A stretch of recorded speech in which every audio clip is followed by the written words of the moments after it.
Welcome, welcome, welcome! This is our second episode of A Guide to Poor Parenting, a podcast where me, Jason, and my best friend Jennifer have a few drinks and talk shit about our kids. Oh, and we got a lot of shit to talk. Well, welcome back, Jennifer. How did you feel that first episode went? I think it went good. Besides the dog making lots of noises. Oh, God, it sounded like she was licking all the vaginas in the house. So like we said earlier, I am Jason. I am an adoptive father of 2 children, and I have 2 grandchildren. And my beautiful co-host, Jennifer, who is... I have 1 child, and that's enough for me. I definitely don't need no grandbabies. Not yet. No, not for a long time. It's 5 more years? Honey? No. He's 30 10. more years. He's 10, by the way. Yeah. Okay, so as we said in the intro, this podcast is where Jennifer and I are going to have a few drinks and talk shit about our kids. Jennifer, you want to talk about what we're drinking today? Yes, we are drinking one of my favorite wines. It is a wine in a box, but I don't care. It is the Nighthawk Black Cabernet Sauvignon. It is a bourbon barrel wine that is fantastic, and we get it at Kroger's. Yes. So, $19 a box, has like 4 bottles in it, and lasts us one night. Well, only if we have our friends over. That's very true. I think we were at Costco, and I was like, oh, I want to try this box wine, because like we would open bottles of wine, and a lot of times we'd have extra and it would go bad because we don't drink them quickly enough. So I was like, let's try the box wine, and I found a Cabernet at Costco. It wasn't bad. I liked it. It's kind of a just generic wine. It was drinkable. Very much so. And then we were at Kroger's one day because Jennifer and Zane and I, so my husband Zane and I will go grocery shopping. Jennifer, and one day she was like, "Can I come with you?" Because she apparently hates shopping. Yes, for anything. And then my son is a very bad shopper as well. So Mom, can I have this, Mom? Yeah. So I leave him at the house with Jason's son. And then he leaves his granddaughter, and we all 3 go shopping together. And it's pretty funny because the baggers and the cashiers at Kroger knows us. Yes. We're still trying to figure out what they think our relationship is. I think they think we're a throuple, to be honest. Hey, you know what? If Zane ever passes girl, that pussy's mine. No. Sorry, love you, but no. I wouldn't even know what to do with it. Right? So I want to have a quick little sippy poo of my wine because I'm feeling it. Yes. Well, we are doing back-to-back episodes, so we have our Jennifer, whiskey before. Don't ruin the movie magic of podcasting. Well, I mean, they need to know that you're a little tipsy right now, so Yes. So for our listening audience, we tend to record multiple episodes in a row. So some episodes we're stone cold sober at the beginning, and since I am a 6'3", 250-pound lightweight by the beginning of the second podcast, I'm usually a little tipsy, and we were enjoying some very fabulous whiskey the last episode. Yes, we were. Thank you for that. I think it was a birthday present that we said? No. No? My friend had it at his wedding. Oh, okay. And it's always sold in Tennessee, so I had another friend pick it up since she lives in Tennessee, and she brought it to me. Nice. And it's really good. It's Guidance whiskey, and it's really good. I like it a lot. And we had probably about 3. Well, I don't know. I was a very generous pour that first one, so my husband was setting up photos for the Instagram and poured a very healthy pour of the bourbon barrel wine, and I was like, honey, not where people are around. Well, he just wanted to get my glass. I stole it from your house. It has "fuck your fears" on it, and that just became my glass. That's true. I don't know why. I just took it and was like, it's mine. I think did you buy it or No, it was yours, okay. and I just took it and said, this is my glass. Yeah. We got it at Home Goods. Come on, unpaid sponsorships. All right, so this is episode 2 of A Guide to Poor Parenting. And this time, so the first couple episodes we decided we would, just to give our listening audience, the friends of the pod, a little background on Jennifer and I's journey into journey into podcasting. Yes, well that as well, since it's our second episode. But to parenthood is what you were trying to say. Thank you, my dear. So last time we talked about Jennifer's hectic and slightly insane path into parenthood with her adorable 10-year-old son, Wesley. Sometimes. Occasionally. So this time we're going to be talking about Your journey. I know, me and my beautiful husband who's hovering around Jennifer's backside. And annoying me immensely because he knows I don't like anyone behind me. So we're going to talk about y'all's journey Yes. into parenthood today. We spoke a little bit about you guys getting married and about the kids and such, but I know you want to give a little bit more in depth since the first one was a little bit more about me. So now it's your turn to talk. Yay! Yeah, so Zane and I met in 2012, I think it was. Yeah, definitely 2012. That's actually the exact same time we started my job, my current job.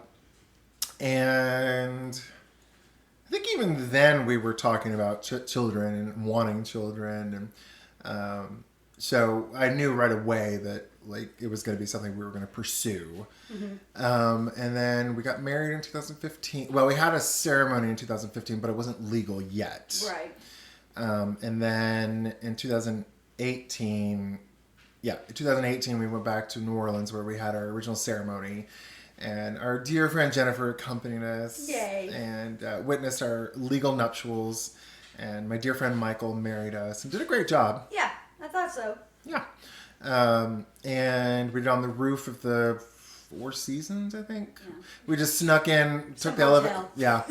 The 12 of us snuck into the hotel, took the elevator to the top floor. We're under some covered patio or deck or something like that. Yeah. Just rained.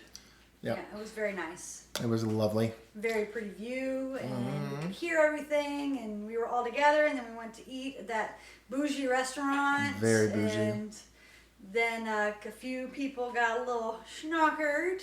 Which ones? I went, Was it David? David. Well, it's always David. David. David and... Jason. Oh, well, they were already schnockered before you even got to the restaurant, I would imagine, because they like to... They can drink. Yes. And hopefully we'll have David on the podcast Yes, soon. that would be very fun. David is always fun when he Yeah. gets a little tipsy. But Amanda got a little tipsy, didn't she? Not as tipsy as she did on the first round. Well, she had the kids with her this time. Yeah, but remember we were walking down Bourbon Street, and she was having a good old time, feeling some type of way, so I was taking care of the oldest of the kids. Yeah, Nicholas. Yep. Poor Amanda. She, at our first, the ceremony back in 2015, she was sick, and she was taking steroids to deal with whatever it was, and it did not agree with the alcohol, and so she was puking her brains out. Aww. And I had to get a rickshaw. Like everybody else was like, "I'll take her." I'm like, no, she's my friend. I'm gonna take her. So, Zane and our friends walked back to the hotel, and I took Amanda on a rickshaw back to her hotel, which was on the opposite side of the French Quarter, and then walked the length of the French Quarter, which was nice because it gave me a chance to kind of sober up a little bit. Right, and you're such a good friend to take her. That was very nice of you, especially on your wedding weekend or whatever days it was. Yeah. Well, as much as I love people and I am a social creature, I always need breaks too, where I just need a little quiet time to kind of decompress a tad. That makes sense. Even when I'm around you and our other friends, I'll especially if it's a big crowd, yeah. I'll go I'm gonna go over here for a moment to right. decompress. Even though I do love crowds, and people. Yep. And then a couple of years after. No, a year after we got married, had the ceremony, the first wedding where it wasn't legal, we decided to pursue adoption through the Alabama foster care system. Mm-hmm. And we talked about this before, that we didn't get certified as foster parents. We got certified as pre-adoption placement, I guess, foster parents. I'm not sure. Because you technically foster before Yeah. you adopt. But the TPR, the termination of parental rights, has already been done. Yeah. So you know that the kid isn't going to be snatched from you, like a technical foster family. Yeah. When you foster that way. But you have to foster before you can adopt, so that you can, get to know the kid, and the kid can get to know you and decide if y'all want to get adopted or not. This is true. I mean, because you both have choice. Yeah. Except for Wesley. Wesley had no choice. I'm just kidding. Well, he didn't because he was under the age of 13. So in Alabama, if they're under the age of 13, they don't have to consent to be adopted. Yeah, but I still asked him. I didn't want to force him to be my kid. You fool. Well, He still decided, and then changed his mind, and then decided, and then changed his mind. You know, like a kid does. Exactly. It's probably why they have the age limit of 13, to be honest. This is true. So we did we filled out the horrible amount of paperwork. We did the financial statement. We had to break down all our finances, and we had to go through the Questions. Yeah, I don't remember the form's name, but it was awful. It was like 4 or 5 pages of like just all the conditions and diagnoses that kids in foster care can go through. So we went through, I think last episode we talked about how you were more concerned about like cruelty to animals. Right. That was one of ours too. And fire was mine. Yeah.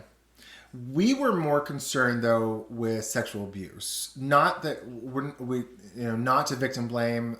These kids are suffering trauma that they have no control over. Right. But it is common for children who have been sexually abused to act out sexually out. Sorry, the wines hit me. It is common for kids who have been sexually abused to act out sexually on other kids or make sexual advances towards adults. Right. And with you being gay and having 2 dads, you didn't want them to make any false acquisitions. You got close. Yeah, I did. Accusations, I think is the word. Accusations. Yeah. Words are hard. And then with Clea being in the house. No, she wasn't at the house at the time because this was prior. Was I feel like she's been here forever. We the thing we were worried about was Zane's nieces and nephew. Yeah. Because at the time Zane's niece was 7, I think, or 6, something like that, and his nephew was 3 or 4. And so we had some friends that had kids, and we were very worried about, because they were very much part of our lives, and we saw them on the regular, so we were worried about if we had a kid who acted out sexually, that was like, okay, we can never have sleepovers, we can't... leave them by themselves in a room and not have to watch them. Especially without the kids, yeah. So, it's terrible, and... it ate me up a bit to admit that, but at the same time, it's like when you do adopt out of the foster care system, you have to have pretty strong ideas of what you're willing to deal with. Right, and what you can handle. Yeah, and that was the kind of the red line for us, just because. And I think there was a few more, like with what you said when you were filling out yours, we didn't think we could handle like severe disabilities. We didn't have a house that was wheelchair compatible, and we didn't have I didn't think we could handle like severe developmental delays or severe autism or anything like that. So or them dying. Yeah, I mean having to take care of a kid that you know is going to die. Yeah, that's just yeah. The people that do that are literally doing the Lord's work. So we decided, after we got through our paperwork, when we did the classes, I think it was 10 weeks of classes. Is that right, Zane? Is it 10 weeks? 10 weeks. Yeah. We attended 10 weeks of classes and a shit ton of role play. I was like, oh, pretend you're the kid. Oh, pretend you're the adult. Oh, pretend you're the parent who's abusing them or the social worker who's taking them away. Yeah. Oh, yeah. God, all the fucking role play. Yeah. Felt like it was an improv class. So we did that, and we got certified. Now, this is kind of where our story and your story kind of diverge. Right. Because when you got certified, almost immediately... I got a kid. Well, you got a NIBS. Yeah, a biography statement. Yeah. We were certified, I think it was midsummer is when we got certified. And it was October that we got our first, excuse me, our first NIBS. And it was a little boy, I think he was about 10, if I remember correctly. I remember him. Yeah. Sweet kid, but very controlling. Like he told us everything we had to do, what we were going to do, and it was just exhausting. You met him at Chuck E. Cheese, right? Yes, we drove down to Montgomery, I think it was. We met his social worker, his adoption coordinator, I think is what that social worker is. So in Alabama, we've talked about this before, that at the county level, the kids have a social worker that makes sure that the foster parents are doing their job and that the kids are not dead. And then at the state level, there's an adoption coordinator that tries to get them adopted. And I can't remember the adoption coordinator's name, but yeah, it didn't really matter. We met her in Montgomery, and she brought the boy with her. Mm-hmm. And she was like, oh, what about we made it, what was the name of the place? Chuck E. Cheese. Chuck E. Cheese, the cheese of the Chuckies. Yeah. That was a lot. Well, I mean, Chuck E. Cheese by itself is a lot, but for you to meet a kid at Chuck E. Cheese, you can't anyway bond because the kid's running around, and if they're hyper, it's going to make them even more hyper. Yeah. That's probably not the best place to meet him. But and he did learn right off that he would be a little too much for you to handle. Yeah. No, we had a pretty good inkling. And so, yeah, but we weren't 100% sure at the time. So we were like, okay, Zane had some reservations, but I was like, well, let's try. Yeah. Give it a whirl. So about a week later, the social worker asked if we wanted to do a weekend with him. Mm-hmm. So he came up and spent a weekend with us, and that was a lot. Yeah. He was very controlling and not control. He just was like, we're going to do this, we're going to do that. And we're like, no. We're doing this. He wanted to run the show. Yeah. And it got very, very tiring. Mm-hmm. But by the end of it, I was still willing to go forward with it. Because I'm like, well, this was a lot. And, he could, he'll calm down after a while. But that night, Zane told me, he's like, this is too much. I can't handle it. And I think ultimately it was the right choice. Yeah. But that drive down there was awful because I was sitting in the back with the boy, and he and I were playing on my phone together. And then Zane and I switched places because it's about a 3-hour drive. I'd say 3 hours. Yeah, 3-hour drive to Montgomery. So about halfway down, we switch, and I drive, and I just start crying, and I'm trying to be quiet about it, right? But I'm just bawling, ugly crying. And I wasn't like loudly weeping. I don't know. Zane, could you tell that I was crying? Yes. No.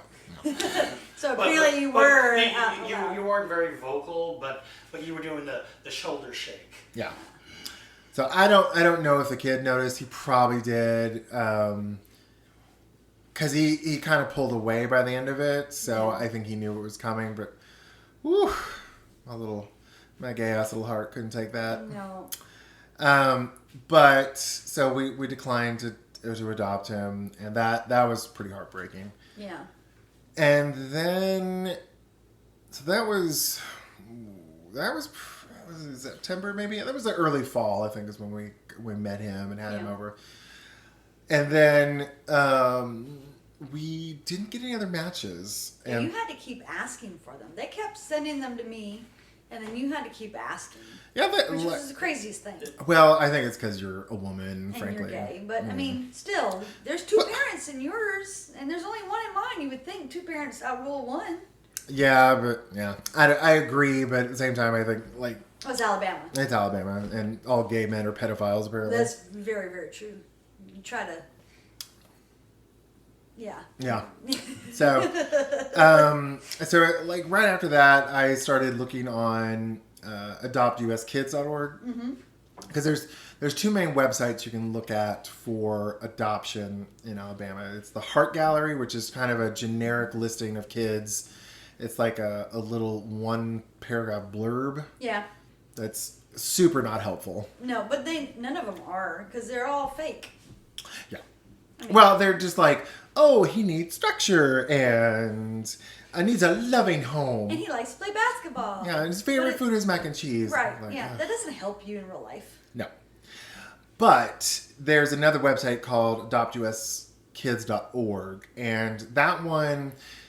You can register a profile, and if you have an accepted home study with either an adoption agency or with your local foster care system, they will give you slightly more updated information. At least in Alabama, a lot of states don't have that. Right. Like if you go on there and you have a profile, like I've looked at Georgia and Tennessee, and it's a lot of like, oh, this jurisdiction has privacy laws and yada yada yada. Right. But in Alabama, it was nice because they would give you some diagnoses like, oh, this kid's a bedwetter, cruelty to animals, ADHD. Yeah. That's very, very common. And the majority of the kids that I've seen on there was ADHD. Yes. Like that was a given that all kids pretty much have that, which is just crazy that happens that way. But I noticed that a lot. Yeah.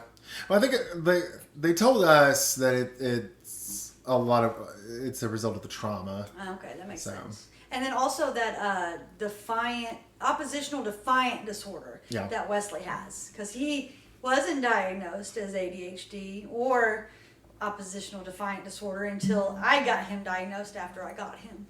And it was just the craziest thing that I had to go get him diagnosed, and that's what he had. So yeah, and so just for our listeners at home, now this is I'm paraphrasing this poorly, I believe, but as far as I understand oppositional defiant disorder, it's like tantrums, but to an extreme. That, and they just want to do the opposite of what you tell them to do. Yes. That's what I figured it out to be. Yeah. So if in your mind you're saying no, but then they say yes, like I gotta do this. And it's an extreme case. Yeah. It's not like, no, I want to do this. Yeah. No. It's like, I'm going to do this, you fucking cunt. Yep. And they're 5 years old. Yep. Yeah. Pretty much. So, although Wesley never got that bad. No. No. He got diagnosed with it, and he does. It's like I'm going to lie even though you just saw me do it is what I find it to be. And that could just be what most kids do, but with him, it's just the extreme. Like, you physically watch him do something, and he's like, I didn't do it. Yeah. Dude, I just watched you. Yeah, you did do it. Yeah. So that's how I feel it is in that aspect of having that disorder. It's just he does not want to tell the truth. Yeah. Well, I mean, so when I think of oppositional defiant disorder, I think of I am a mentor with Big Brothers Big Sisters, and hopefully later this season we will have the mother of my little on, Miss Gwen. Yeah. She's a spitfire of a lady, and I love her, and I don't know how the hell she's raised twins. Yeah. Especially they're just been a handful their entire lives. But she's told me that, Matt, especially when he was younger and had a tantrum, it was violent almost. Yeah. Like he would lay down on the ground and just scream and hit her or like punch holes in walls, even at the age of like 7 or 8. Right. So that's when I think of oppositional defiant disorder. Where were we talking about again? You were talking about the different things that kids can have. Yes. When you're on the website. Yeah, on the website and what we were doing. And so they adopt you as kids. Yeah, talking about adopt you as kids, and then you were talking about that little boy, and then now you were going on to the next kid that you saw. Yeah. So one nice feature of Adopt US Kids is you can actually filter based off how extreme their conditions are. So like if it's a developmental display, you can do mild, medium, moderate, severe. Right. So we had been searching for kids, and there was always a small list of kids that had not a lot of problems. Right. And so I'd done that search, and there was a boy up for adoption who was 17 years old. No, I think he was 16 at the time. At least he was listed on the website. His name was Justin. And he had this goofy grin. Mm-hmm. And he's medium height, skinny black kid with a big old fro. Mm-hmm. And at the picture we have of him, at least, or from the website, had this one little orange, it looked like he'd dyed it or bleached it poorly, one orange spot in his hair. It was very silly.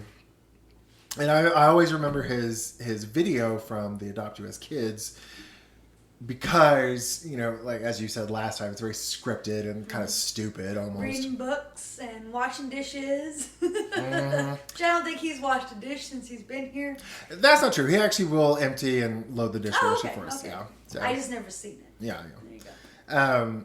But I still get tickled with this. He when in his video or whatever, he said that he's like, yeah, I like reading books like Shakespeare or something like that.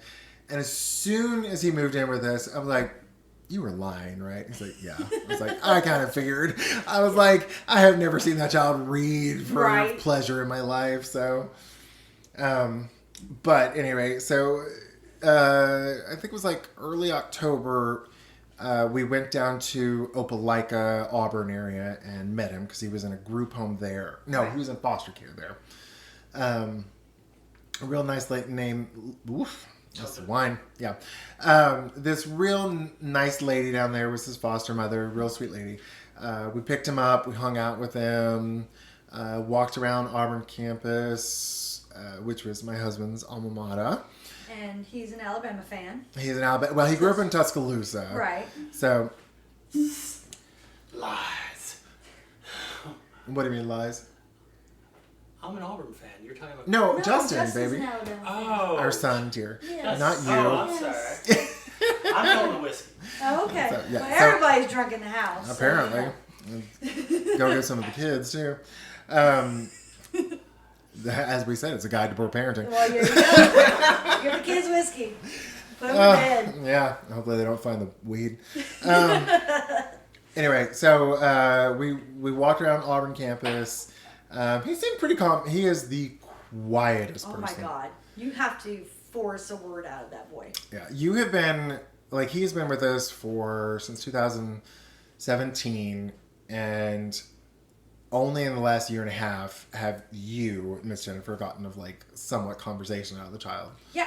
Yeah. I usually have to force it out of him, but lately he's actually asking me things, which is just like, oh, yay, he's talking to me, I'm not trying to be like his best friend or anything like that because that'd be weird. I'm 40 and he's 21, but, just to get a... You're trying to seduce our son? Yes, very much so. Blech. No, yeah. No, thank you. He still lives at home with his parents. That is a big no-no. But yeah, he's a good kid. Yeah. Even though he's been through some stuff, He does not always make the wisest choices. But and- he still has a mind of a 16-year-old, even Yeah. though he's 21, because the whole foster care system is just... it fucks it's hard them up. on them. Yeah, totally. It kind of like when the moment they enter foster care is like that's where they stay for a good little chunk. So we got him. He moved in with us finally. So he did the weekend, and then like 2 days after he came up for the weekend, the social worker's like, "So, do you want him to move in?" And we're like, I guess. So he moved in a week. We met him one weekend. He came out the next weekend. Moved in the weekend after that. Yeah, very, very quickly how this all works. Now, I will say one advantage of adopting a 17-year-old. Well, he was 17 at the time. They do not have to have a lot of supervision. That's true. You don't have to make sure they brush their teeth and go to bed on time. Well, the going to bed on time, yes, sort of. But the biggest thing we had was making sure he didn't drop out of school. Right. Because I think it was in Alabama, you had to be 17 to withdraw yourself formally. Yeah. And he was ready to. He was so sick of the BS. Well, having to move from school to school to school to school is not fun anyways. And then you're behind because each school does a different type of curriculum, that goes from one school to another. So when he got to Huntsville, it's like, do I even know what they're talking about? Well, and I mean, I do not mean to speak ill of social workers because I have much respect for them, but his social worker was not my favorite. Oh, yeah. And she had jumped him around quite a bit and really screwed him over and his sister. Yeah.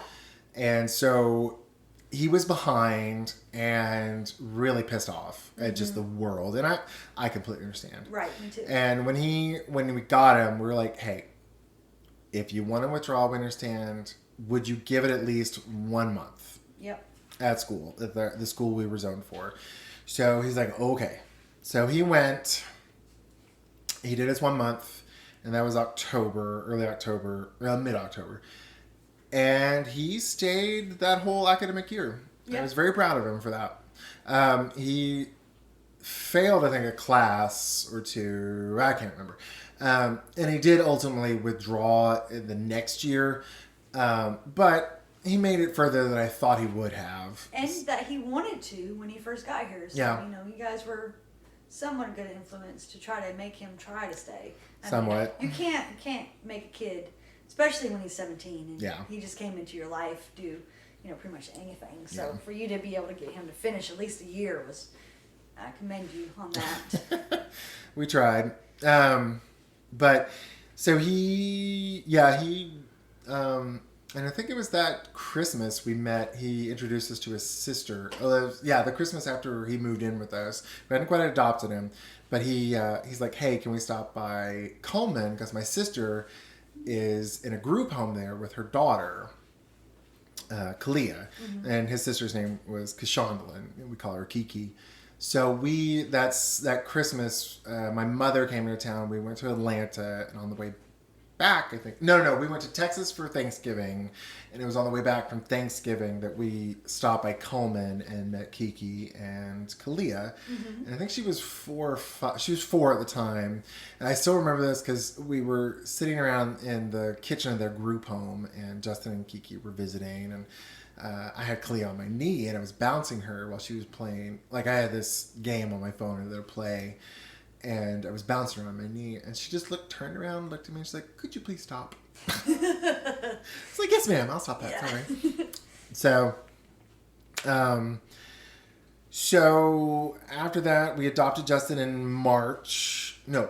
Yeah, it was March. It was March like 15th or 18th or something like that, or mid-March. It's not on your anniversary date, was it? It was close, though. Right. And then his birthday was literally at the end of the month. So it was Right. like, we got him right before he turned 18. And frankly, I'm kind of glad it happened that way, just because if we had adopted him afterwards, we would have missed out on that tax credit. There you go. I mean, I hate to say it, but it's But like, it's that's true. a lot of money. Yeah, that's true. So, especially all the money he's cost us, but Right. whatever. It's for later episodes. This is true. The mini stories. The craziest thing about the state of Alabama, though, in this situation was that as soon as you adopted Justin, Kiki was no longer his sister. Yes. And that was just really hard for him, I think. Well, Because his niece wasn't his niece, and his sister wasn't his sister, per the state of Alabama. but we didn't find that till later, though. Yeah. So we so that's the summer after we adopted Justin. We were helped. Kiki aged out of foster care, and because she aged out of foster care, she wasn't financially stable yet. So they're like, well, we're not going to give you custody of Kalia until you're stable and have stable housing. And so they moved Kalia for some god-awful reason from Coleman, where Kiki was, Right. to Tuscaloosa, which is 2.5 hours away, basically. Right. And so Kalia's like, well, I'll get stable. I'll get an apartment. You mean Kiki? Yeah, God bless. Wine. It's the wine. And too many K's. There are a lot of K's. There are a lot. So they moved Kalia to Tuscaloosa, which is about 2.5 hours away. And Kishana was like, well, I'll just get stable. I'll get an apartment. Because she had a job at McDonald's for a couple of years, and she was doing pretty good. I mean, she wasn't making a lot of money, but she was stable. Right. And then she got a letter. So was just about to move into her apartment that she had under her name. And she got a letter from DHR saying, we're going to start the process to terminate your parental rights. And I was like, oh, I don't know how to stop this. Right. So my thought was, well, we adopted the uncle. Maybe we can get custody of the niece since we're family now. Right. And that's what you're talking about. That when I contacted this awful social worker that I had, So awful. she was like, oh no, I talked to legal, and when you adopted Justin, you severed his legal relationship with his sister and niece. So they're no longer legally related to y'all. Which which is just crazy. Which is ridiculous. I mean, you're trying to get these kids into good homes, and you're trying to keep the parents and the kids together. But she did everything in her power not to, for some reason. Moving the baby away, 2.5 hours away from her mom, and then how are you supposed to have a job and drive 2.5 hours to visit your kid? Well, even the judge, like, when we started going to the court dates, because I was like, oh, no, this is not going to happen. So I started driving Kiki down to Tuscaloosa for court dates and whatnot. And the judge was like, you need to arrange transportation for Kiki down to Tuscaloosa to see her baby.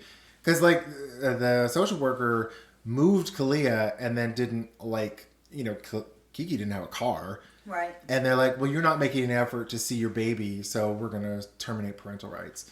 And it's just like, okay, you moved her 2.5 hours away, and then you don't give her any support to go see her. You make it super inconvenient. Right. And then the judge actually slapped the social worker down and said, no, you need to do this. So then she started, like, arranging transportation. But Kiki worked at McDonald's and had, not weird the hours. Weird hours. And, like, it's not easy to just take off time and go see my baby girl whenever you want me to. Right.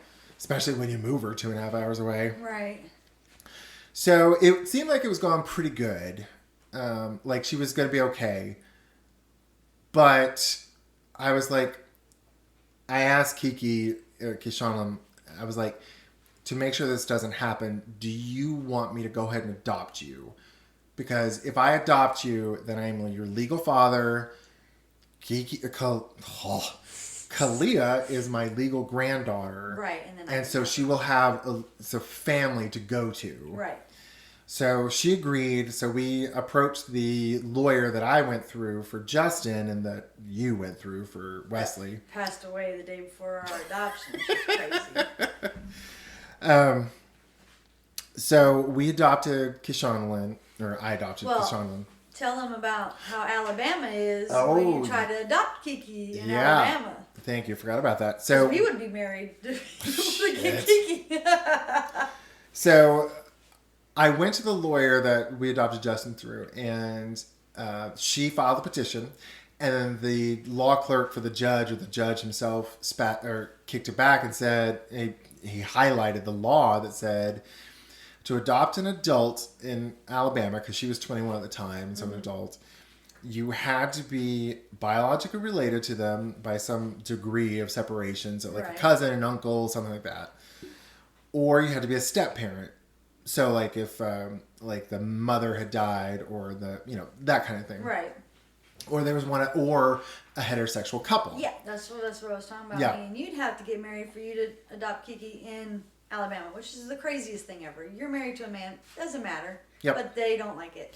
Yep. So we could not adopt Kiki as a gay married couple.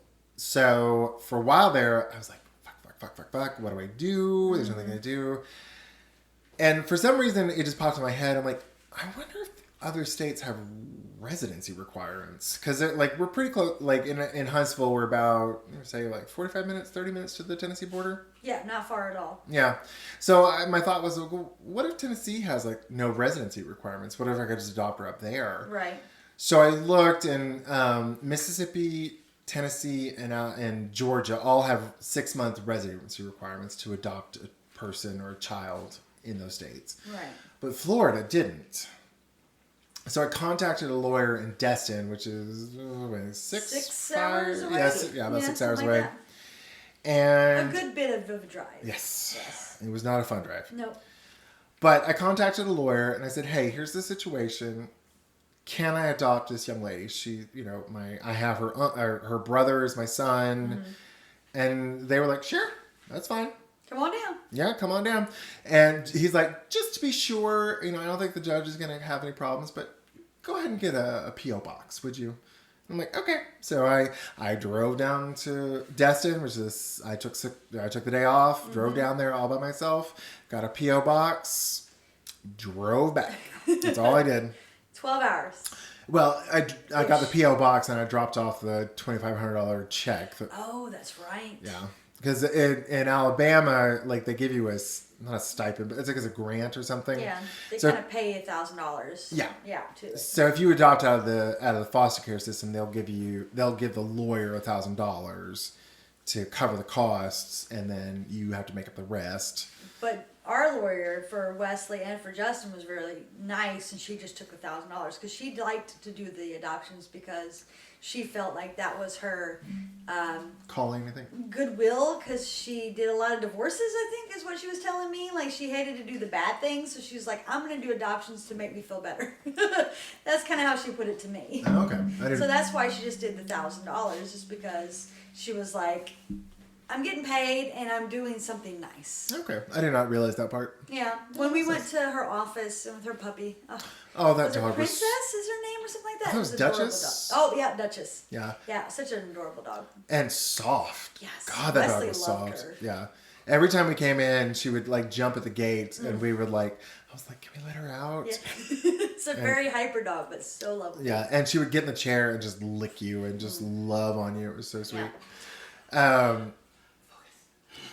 So, for our listeners at home, my husband is miming that we need to focus, and I am currently giving him the bird. Yes. It's our podcast.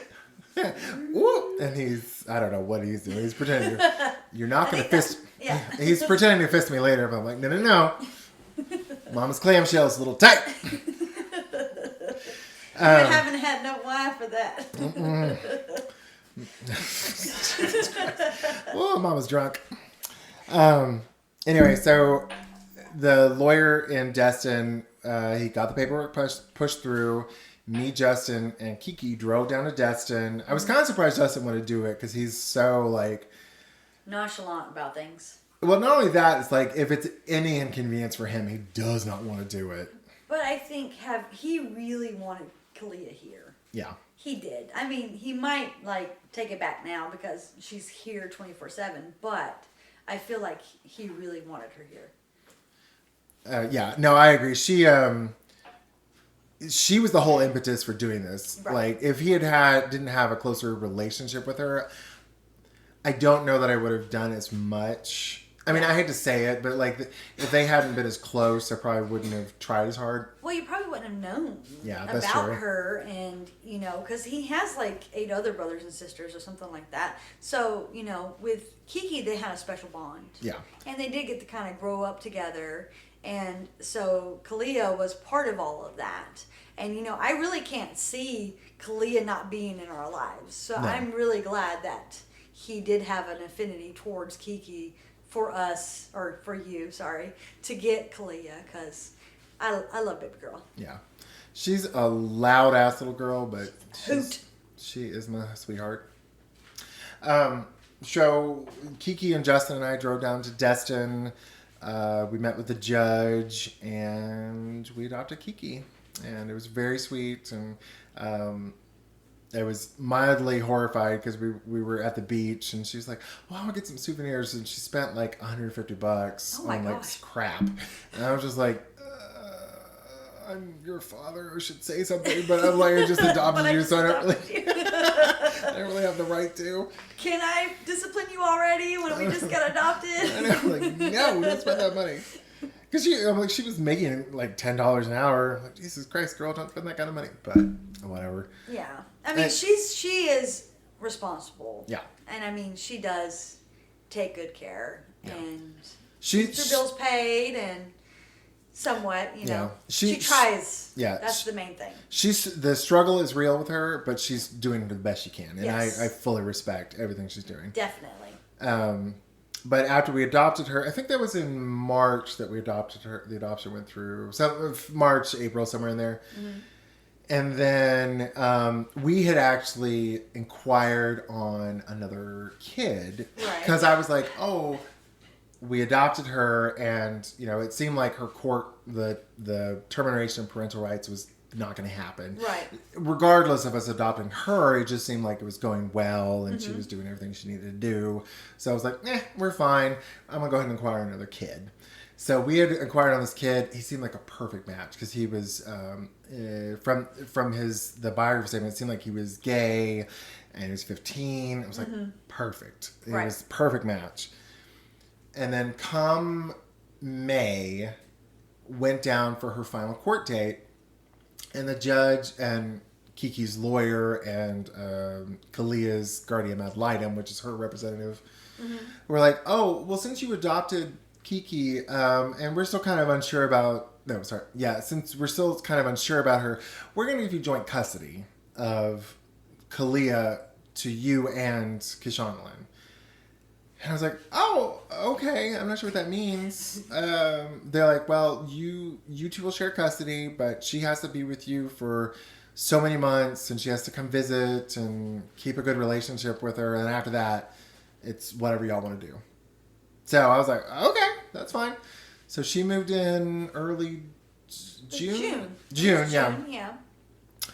And then the day after she moved in, the boy that we had inquired on, his adoption coordinator was like, okay, y'all ready to go meet him? Oh. And Zane was like, Jason, you need to tell her about this. And I was like, oh yeah, I guess we do need to tell her about it. Because I was so like going crazy, it was just a whirlwind. We just had it happened so fast. We had a 5-year-old move in. Right. And I was just like, oh, it's fine. It wasn't fine. No. Having a 5-year-old move in with you is very traumatic, not only for the 5-year-old, right, but it is a huge disruption in your everything. Yes. And then trying to put a brand new kid in amongst that disruption would not have worked. So I called the social worker. She was not happy with me. And I'm like, I totally understand. Right. And I, it was like, I felt bad. And I was like, Catherine, I'm so sorry. Because Catherine was the boys' adoption coordinator, and who was also the adoption coordinator for Justin. Luckily, she was amazing, and I love her to this day. And I feel so bad for just. I should have handled it better, but I felt so overwhelmed to kind of just. There was no way for you to handle it better. Well, you got thrown in to all of that. You did the best you could, and that's all you can say. You were generous, and I love you. And you have an awesome granddaughter, and an awesome daughter and son. So there you go. So in the process of not getting the 15-year-old gay boy, we have a granddaughter in 2019. Zane and I. Zane is 43 at the time, and I'm 42. Yep. So I have a 42-year-old grandfather. So yeah, that was a transition. Yes. To go from having a 17-year-old or 18-year-old living in the house to having a 5-year-old living in the house. Yes. Definitely big adjustment. Yeah. That's you gotta brush your teeth, gotta take a shower, gotta go to bed, read a book, like all of that. Like Justin, you didn't have to do nothing, pretty much none of that with, but. And we moved houses. That's true. Yeah. That 19 was a huge year for us because we got married in 19 is when we got married. Yeah. Because we went to New Orleans in March, got married. On the way back, a mutual friend of ours called me and was like, hey, there's a house in my neighborhood. And Zane and I have been looking for a bigger house because our old house was tiny. It was great for us and maybe Justin, but it was getting small. Right. And so we got back, we were on our way back from New Orleans, and our mutual friend called and said, hey, there's this house for sale. So we get back from New Orleans, and this is late April. So close to the time of Kiki's court date and when I got custody. Right. So we check out the house, love it. It's an awesome house. It's a big house. It was perfect. It was in a transitioning neighborhood, I would say. It's very close to one of the big universities here in town. And it's kind of like on the edge of some slightly sketchy areas. Yeah. But they're transitioning. They are. And it's still a good house. Yeah. I mean, and you have really good neighbors. Yeah. And even though it is kind of a college area, you still have, you have the kids, but then you also have the older people too. So, and the people with kids. Yeah, and we've been super fortunate with that. So my lovely husband is here. Get it close to the microphone, honey. You hear this luscious pour.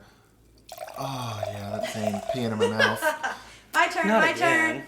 Oh, my turn. Go. What? Yes, please. I have some more. So. may I please have some more? My love, could you kick off your sandals? Thank you. Because I think we're picking up in the microphone. Flop, flop, flop, Yeah, flop, flip, flip, flop, flop, flop. Swish, swish, swish. Just don't hit me with it, Zane. You have to do that after the podcast. Oh, yeah. Hit me too, Daddy. Granddad. Ooh, that really spiked the microphone. So 2019, ooh, one of the kids whom we told not to come out is coming out. And she's hopefully being quiet, so she is. So good girl. Cohen's granddad. So we got her in 2019. Well, so we get married, we move, we get a 5-year-old. Lots of stuff happening. And then, as the most incredibly intelligent people, we start remodeling the house. Mm-hmm. So we tear up the kitchen and completely remodel the kitchen. And it is slightly hellscape. That was... I don't want to say it's the most stressful year of my life, but it was a lot to deal with. The kitchen and the demo was fun for Jennifer. Yes. I enjoyed hitting the old cabinets and like doing all the demolition. That was a lot of fun and a huge Stress relief? yes. Oh my gosh, so nice. Because we got Kalia in late June, and then you got Wesley like very soon after that. And I had found a summer, because it was summer, and I found a summer program at a local historically black university church. Well, yeah, it was a university and a church all together. Yeah. Oakwood University Church, I think is what it's called. Uh-huh. And they had this great summer program that It was awesome. Yeah, not super expensive either. I was amazed. And so I got Kalia into that. It was lovely. And then when you got Wesley, you got him in there too. Yeah, because I only had a few weeks before school started, so nowhere was really taking kids when I tried. And then you told me about that place, and I'm like, okay, well, I'll try it. And they were like, yeah, bring him in. So I was like, okay, that's awesome. So they had like a basketball court right next to the classroom where they would stay, so they got to play basketball, and they had movie days. Bring your PJs to the summer camp, and they really, really enjoyed it, I think. I wish they had done it this last summer, but like with COVID, it's been so crazy. Yeah, it has. But, so we got her, she started kindergarten that fall. Wesley started second grade, if I remember correctly. And it's been, for the most part, Kalia's been loud. Yes. To say the one thing. She takes out for her auntie. No, whatever. She has been a sweetheart. I adore her. She is very much like her mom. She is a sassy little bitch. She is very much so. She is unique, that is for sure. She is. But I love her. She brings out the best in Justin too. It is so cute seeing them interact. Yeah. Because Justin, like, he is a now 21-year-old, but over the course of the last couple of years, he's a young teenage black boy who desperately does not want to seem uncool and doesn't want to be embarrassed and has the pride of a lion. He's so proud. Yeah. And he's like, she just brings out the soft side of him. It is so cute seeing them interact. And then even with Wesley too, when Wesley's over here and then they're all outside playing basketball, whatever it is, he is very good with the kids. Yeah, he's such a sweetheart. He is. So we have been particularly blessed with our children. And Kishanlin is a smart, hardworking girl. She is. I have been, she's had her job. She had her job at McDonald's for 3 years, I think. She actually became a manager by the time she left. And then some unfortunate circumstances happened, and she got a job with Subway pretty quickly after that. Right. But then she had Ayana in the process of all of that. Yes. So Your newest granddaughter. My newest beautiful granddaughter, who is adorable. Yeah, she'll have her first birthday in November, and precious as all get out. Love her. So I am a 2-time grandpa at 43, about to be 44. So it has been a whirlwind of parenthood. But you wouldn't change it for anything. I wouldn't. There's some things I would have changed about how I reacted to things. I wish I had handled. When we got Justin, me, not Zane, because I think Zane, who'd been left to his own devices, would have done something different. But I should have insisted Justin take driver's ed. And he's like, oh, I've done driving before. Right. And he passed the driving test. So I was like, he's fine. Right. And then we were like, you can take the car to 2 hours away. Yeah. But- Well, so before you tell the story of what happened at that, let's talk about what we're eating. Ooh, for our it's snack time. Yeah, so we are having a lovely, I'll let you tell what it is because I forgot. So I had planned to make these great Brazilian like cheese rolls. I don't know. I found a recipe. It just I didn't have time. Like we were trying to cram 2 podcast episodes in one day. So Yeah. I was like just ran out of time.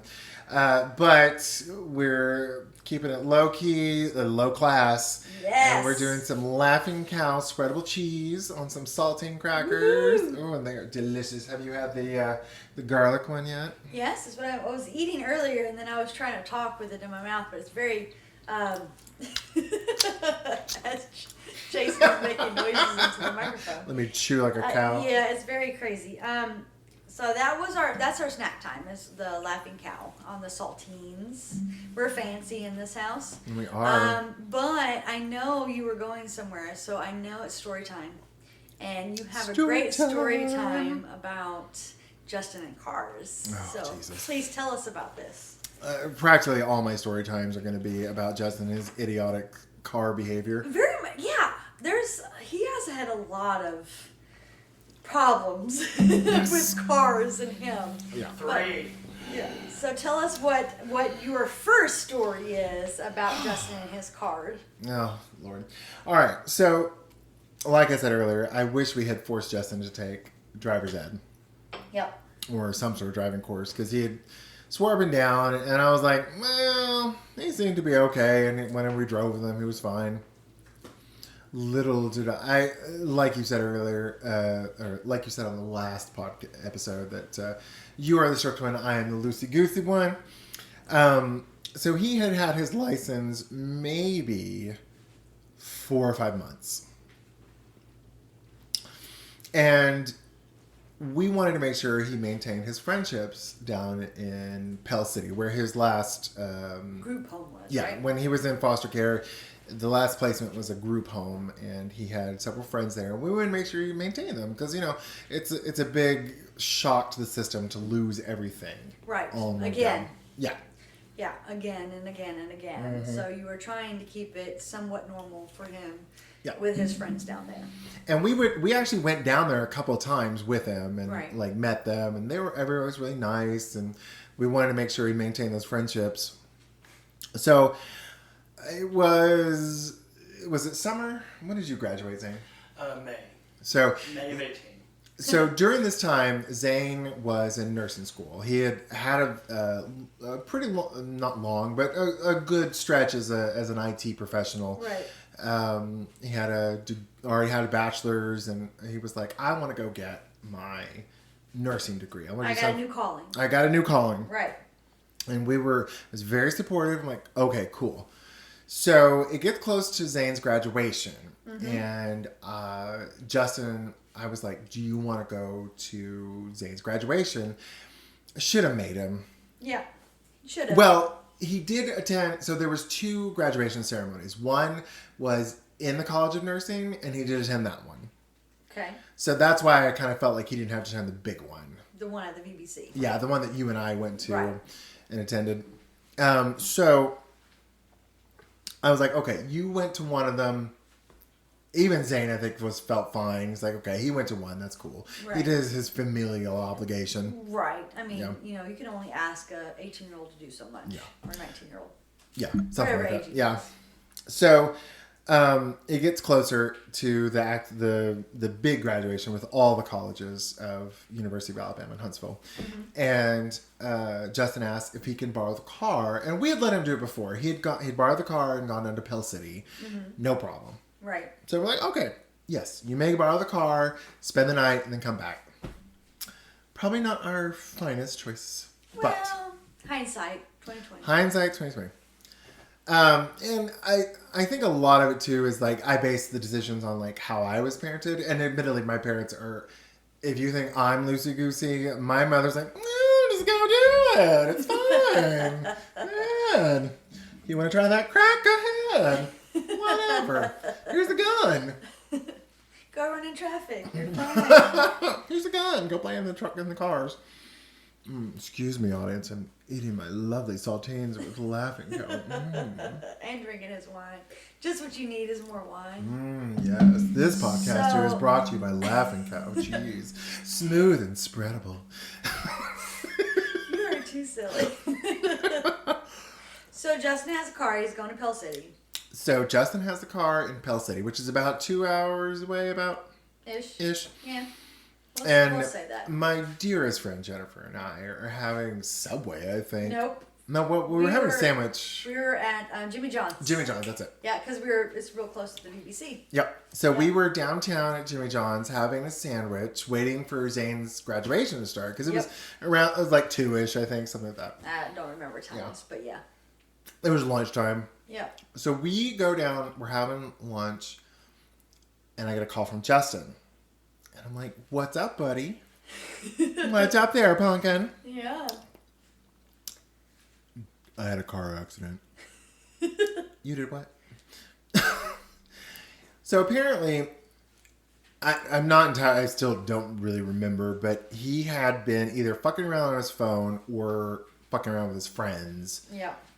Was tailgating someone. They broke on the freeway, I think, and he rear-ended them. Right. I don't think it was. Oh. Let me just say, this is in Zane's car. Yes. Not your car. Yeah. Zane's car, who's about to graduate. Yes. Yes. So Zane was incredibly sweet. No more. Yeah. No more. I learned my lesson. Yeah. But So- he broke. So the other car and Justin plowed into him pretty much. Now it wasn't a plow. He hit him and damaged the car in front of him. Okay. But it wasn't like the hood wasn't like bent up or anything. It was just like he hit him, but it wasn't like mangled all the pieces. It was still drivable. Yeah. So he gets the ticket for reckless driving, obviously. Right. And frankly, I don't even. He said that his one of the parents from the group home took care of it.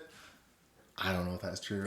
My son might have a warrant out for his arrest in Pell City County or whatever city that is. Yeah. So he was like, "Can you just come get me?" I'm like, "No, Zane's graduating. Get your hell home." Yeah. He's like, "No, can you get me?" I was like, "Is the car drivable?" Yeah. Get your ass home. Right. So he drives home. And we go to the graduation. And we go to the graduation. Millions of pictures of Zane graduating. Yes. And so that was his first of 3 car accidents. And more to tell later on. Oh, Jesus, that boy. So, yeah. So if you ever see my son driving on the road, get in a different lane or turn down a different street. Because your life in danger, girl. All right, Miss Jennifer, I think that concludes our second episode. Cheers to... Cheers! I hope our listening audience has enjoyed A Guide to Poor Parenting. Yes. We will see you next time. Yay!